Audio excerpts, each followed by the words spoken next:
जय महाराज जी की सभी भाइयों और बहनों को। गुरु प्यारे साधकों, एक बार महात्मा बुद्ध ने अपने भिक्षुओं में बढ़ते विषय विकारों को देख नित्य प्रातः सामूहिक ध्यान साधना करने का नियम बना दिया। महात्मा बुद्ध ने यह अनिवार्य कर दिया कि सभी भिक्षु प्रतिदिन सुबह एक साथ एक ही स्थान पर मिलकर ध्यान करेंगे। कोई अपनी कुटिया में रहकर ध्यान नहीं करेगा, क्योंकि बुद्ध जानते थे कि जब मन बिगड़ने लगता है तो मनुष्य सुधारक यंत्रों को भी बिगड़ने का साधन बना लेता है। मन बिगड़ा नहीं कि कुटिया ध्यान का नहीं बल्कि नींद का केंद्र बन जाती है। समय के साथ इस सामूहिक ध्यान साधना का बहुत सुंदर प्रभाव पड़ने लगा। रोज सुबह ध्यान होता और कभी कभी तो बुद्ध ध्यान कर रहे अपने भिक्षुओं के बीच पहुंच जाते, उनका निरीक्षण करते। लेकिन कुछ दिनों से एक चेहरा ऐसा भी था जो इस ध्यान शिविर में गैर हाजिर था। भगवान बुद्ध भी महसूस कर रहे थे कि मेरी बगिया में एक फूल की महक कम है। शायद उस फूल को ही खोजने महात्मा बुद्ध अचानक उस शाम आश्रम परिसर में टहलने निकल पड़े। उनका शिष्य आनंद भी उनके साथ था। देखते ही देखते कई अन्य शिष्य भी महात्मा बुद्ध के पीछे पीछे चलने लगे। कोई भी भिक्षु महात्मा बुद्ध के साथ टहलने का सौभाग्य खोना नहीं चाहता था। बहुतों ने तो उस रूहानी सैर के गवाह और किरदार बनने के लिए अपनी सेवा तक को विराम दे दिया। बुद्ध जिस भी कुटिया के आगे से गुजरते, उसमें रहने वाले भिक्षु उस कुटिया से बाहर निकलकर प्रणाम की मुद्रा में खड़े हो जाते। लेकिन अचानक महाबुद्ध आगे बढ़ते बढ़ते रुक गए और फिर अपनी दाईं ओर की कुटिया की तरफ देखते हुए बोले, इस कुटिया में कौन भिक्षु निवास करता है? वह कुटिया से बाहर क्यों नहीं आया? देखो तो जरा वह अंदर है भी या नहीं। आदेश पाकर आनंद तुरंत कुटिया में दाखिल। अगले ही पल घबराई हुई अवस्था में कुटिया से बाहर आया। वह इतना विचलित था कि कुछ बोल ही नहीं पाया, बस अंगुली से ही कुटिया की तरफ इशारा किया। महात्मा बुद्ध समझ गए कि कुटिया के भीतर अवश्य कुछ ऐसा है जो आनंद से देखा नहीं गया। बुद्ध ने अंदर जाना चाहा तो आनंद ने उन्हें रोककर कहा, तथागत आप भीतर ना जाएं, आपका जाना उचित नहीं रहेगा। लेकिन बुद्ध थे कि आनंद के रोकते रहने पर भी कुटिया में दाखिल हो गए। उनके पीछे पीछे आनंद सहित और भी भिक्षु दाखिल हुए, पर महात्मा बुद्ध और आनंद को छोड़कर बाकी सभी भिक्षु नाक पर हाथ रख उसी तेज गति से कुटिया के बाहर आ गए जिस तेज गति से वे भीतर गए थे। अंदर का दृश्य बेहद कार्निक था। बुद्ध ने देखा कि सामने टाट पर एक भिक्षु लेटा हुआ है।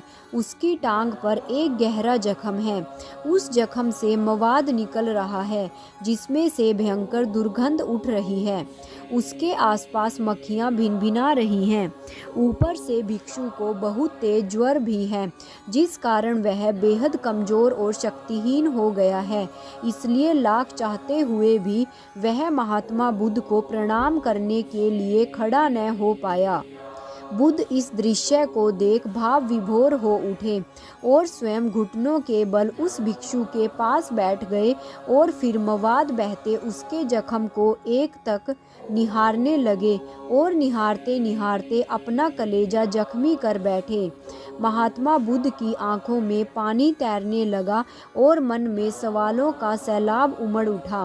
वे आनंद से पूछ बैठे, आश्रम में रहते एक भिक्षु की ऐसी दयनीय स्थिति, इसका अभी तक किसी ने इलाज क्यों नहीं करवाया? इसकी देखरेख के लिए कुटिया में कोई दूसरा भिक्षु क्यों नहीं है, जबकि प्रत्येक कुटिया में 2-3 भिक्षु एक साथ रहते हैं? आखिर कहाँ है इसके साथी? भिक्षु उन्होंने मुझे इसकी इस स्थिति के बारे में क्यों नहीं बताया?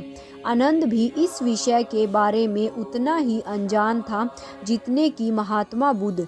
इसलिए इन प्रश्नों का उत्तर पाने के लिए वह तुरंत कुटिया के बाहर खड़े भिक्षुओं के पास पहुंचा और लौटकर सारी कहानी महात्मा बुद्ध के सामने रखी।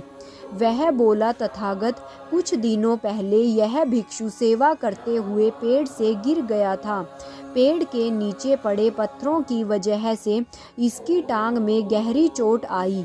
जैसे तैसे यह कुटिया तक पहुंचा और इसके साथी भिक्षुओं ने इसकी मलहम पट्टी कर दी, पर घाव जरा गहरा होने के कारण भिक्षु के लिए उठना चलना भी दुश्वार था। इसलिए इसके दोनों साथी भिक्षुओं को इसके लिए खाना पानी यही कुटिया में लाना पड़ता था। 2-4 दिन तो उन्होंने इसकी सेवा की, पर जख्म था कि ठीक होने की बजाय बढ़ता ही जा रहा था। जख्म से दुर्गंध भी उठने लगी थी। इसलिए इस जख्मी भिक्षु को यहाँ अकेला तड़पता हुआ छोड़कर इसके दोनों साथी भिक्षु इसे बिना बताए ही किसी दूसरी कुटिया में रहने लग गए। अब महात्मा बुद्ध उस भिक्षु की ओर मुड़े और उससे बोले, हे वत्स, कम से कम तुम तो मुझे कुछ बता देते। गुरुदेव के दर्द को देख भिक्षु अपना दर्द भूल गया और बोला, आपको कुछ बताने के लिए कंठ की आवश्यकता ही कहाँ होती है। तथागत, मैं जानता था कि अगर आश्रम में रहते हुए भी मैं इन कठिन परिस्थितियों से गुजर रहा हूँ तो निसंदेह आप मेरे धैर्य, मेरी सहनशीलता की परीक्षा ले रहे हैं। मुझे पता था कि आप निसंदेह मेरी मृत्यु को इस छोटे से कष्ट में काट रहे हैं। मुझे पता था कि आप रह रहकर मुझे याद किया करते हैं। भिक्षु के इन मनोभावों को सुनकर महात्मा बुद्ध का कृपा हस्त अनायास ही भिक्षु के सिर पर चला गया। वे ममता से उसे सहलाते हुए उस पर अपना दुलार लुटाने लगे। गुरुदेव ने खुद अपने हाथों से उसके जख्म से बहती मवाद को साफ किया, उस पर मलहम पट्टी लगाकर फिर खुद अपने निरीक्षण में उसकी कुटिया को साफ सुथरा करवाया, उसके लिए नया बिस्तर लगवाया, उसे अपने हाथों से रोटी खिलाई। कई दिनों बाद भिक्षु को तन मन और आत्मा की खुराक मिली थी, उसे दर्द से राहत मिली थी, इसलिए वह चैन की नींद सो गया। अब महात्मा बुद्ध आए। सभी शिष्य सिर झुकाए खड़े थे। उस भिक्षु के दोनों साथी भिक्षु तो महात्मा बुद्ध के चरणों में गिर पड़े। वे क्षमा याचना करने लगे। महात्मा बुद्ध ने भारी हृदय से कहा, आज तुम्हारे इस कृत्य से मैं व्यथित ही नहीं बल्कि शर्मिंदा भी हुआ हूँ। मुझे हैरानी हो रही है कि कैसे तुम अपने गुरु भाई को यूं निहाय छोड़ गए। बताओ, आखिर ऐसा क्या कारण था जो तुम अपने गुरु भाई की पीड़ा को नहीं समझ सके, उससे किनारा क्यों कर लिया। भिक्षु दबी सी आवाज में बोला, तथागत, हमें लगा कि उसकी सेवा करने से हमारी साधना और गुरु सेवा छूट रही है। महात्मा बुद्ध बोले, अरे कोई लाभ नहीं ऐसी सेवा साधना का, क्या पालोगे।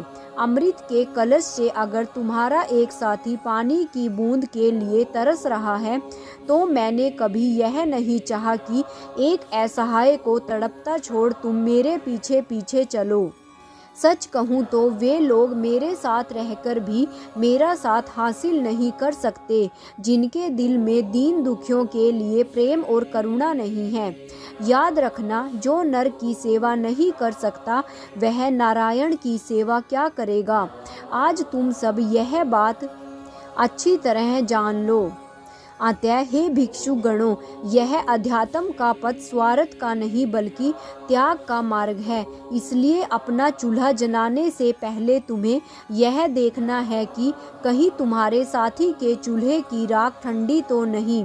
अगर ऐसा है तो अपनी हड्डियों से उसका चूल्हा जलाते रहो, तब फिर तुम्हारी नजरें कभी यूं झुकी नहीं होंगी बल्कि गर्व से ऊंची उठी होंगी। मैं तुम्हें पर्वत की तरह ऊंचा व विशाल देखना चाहता हूँ, ना कि विकारों की खाइयों में गिरता हुआ। इतना कहकर महात्मा बुद्ध अपने कक्ष की तरफ बढ़ गए। भिक्षु वहीं अपने स्थान पर खड़े रह गए। प्रिय साधकों, इस कहानी से हमें यही शिक्षा मिलती है कि जब तक हमारे भीतर दूसरों के लिए त्याग, समर्पण एवं दया भाव की भावना नहीं आती, तब तक हमारा महाराज जी को प्रसन्न करने के लिए किया गया सेवा साधना अधूरा है। क्योंकि महाराज जी भी प्रार्थना की पंक्तियों में हमसे यही कहते हैं कि प्रेम आपस में करें और सबके संग मिलकर रहें। अंत में सभी गुरु भाइयों बहनों को जय महाराज जी की।